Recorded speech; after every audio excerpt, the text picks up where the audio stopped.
Hello everyone, कैसे हैं आप। टेक में वन में आपका स्वागत है। हरियाणा कौशल रोजगार निगम की एक न्यूज आई है, चलिए देख लेते हैं क्या है। हरियाणा कौशल रोजगार निगम के जरिए नई अस्थायी नियुक्ति मेरिट के आधार पर होगी। कॉन्ट्रैक्ट की नियुक्ति के लिए यह चयन के होंगे मापदंड।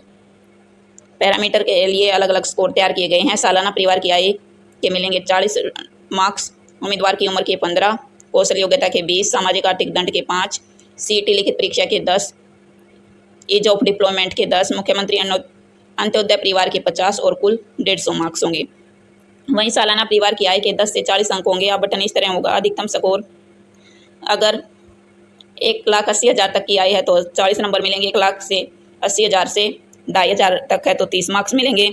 वहीं 2.5 लाख से 4 लाख है तो 20 मार्क्स और 4 लाख से 6 लाख वालों को 10 मार्क्स मिलेंगे। हरियाणा कौशल रोजगार निगम के जरिए प्रदेश में बोर्डों, निगमों, विभागों तथा अन्य जिन नए अस्थायी कर्मियों की नियुक्ति होगी उनका चयन मेरिट के आधार पर किया जाएगा।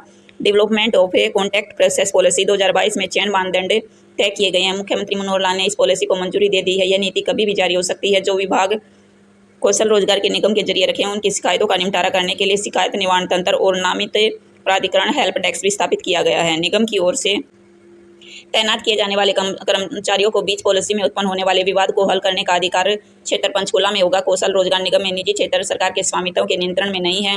कर्मचारी भेजने पर विचार कर सकता है मगर नियुक्ति के नियम शर्त संबंधित गठनों के बीच परस्पर सहमत होगा। मानव संसाधन विभाग हरियाणा सरकार की नीति के संबंधित किसी भी मामले को संशोधित करने में, स्पष्ट करने की नीति को छूट देने में सक्षम होगा। कौशल रोजगार के निगम में प्रत्येक मांग पत्र के साथ सूची पत्र उम्मीदवार के रूप में 10% पात्र उम्मीदवारों को सिफारिश की जाएगी। निगम में आकस्मिक परिस्थितियों में मुख्यमंत्री के विशेष आदेशों की आपत्ति सहित आग्रह पदों पर 10% अनुकंपा के तैनात के आधार पर अधिकार होगा।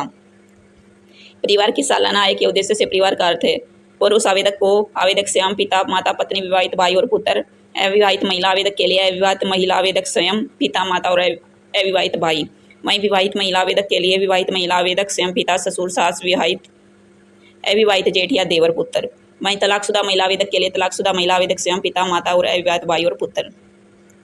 वहीं शैक्षणिक योग्यता के लिए अधिकतम 20 अंक यूँ मिलेंगे, जिसमें 18 से 24 अंकों के लिए 5, उम्र के 24 से 30 के हैं तो 10 मार्क्स मिलेंगे। 30 से 36 के 15, 36 से 42 10 मार्क्स मिलेंगे। 42 से ज़्यादा तो कोई अंक नहीं मिलेगा।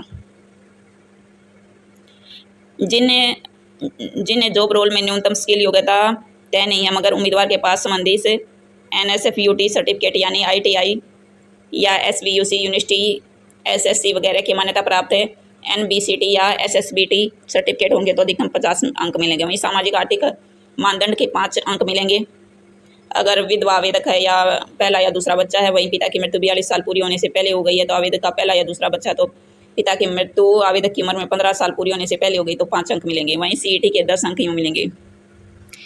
किसी जॉब रोल में समकक्ष या ऊंचे पद के लिए अगर CET की लिखित परीक्षा तय होगी तो उम्मीदवार को CET में प्राप्त 10% वेटेज मिलेगा और यह 10 तक किया जाएगा। वहीं ईज ऑफ एम्प्लॉयमेंट में 10 अंक मिलेंगे। अगर वह उसी जिले का स्थायी निवासी है तो 10 पॉइंट की वेटेज मिलेगी। मुख्यमंत्री अंत्योदय परिवार उत्थान योजना के 50 अंक यूँ मिलेंगे, जिसमें 50 पॉइंट मिलेंगे। ये इन्फॉर्मेशन आपके माध्यम से शेयर करनी थी। चलिए मिलते हैं नेक्स्ट वीडियो में। इसी तरह जॉब से जुड़ी अपडेट प्राप्त करना चाहते हैं तो आप हमारे इस यूट्यूब चैनल को सब्सक्राइब और लाइक करें। धन्यवाद।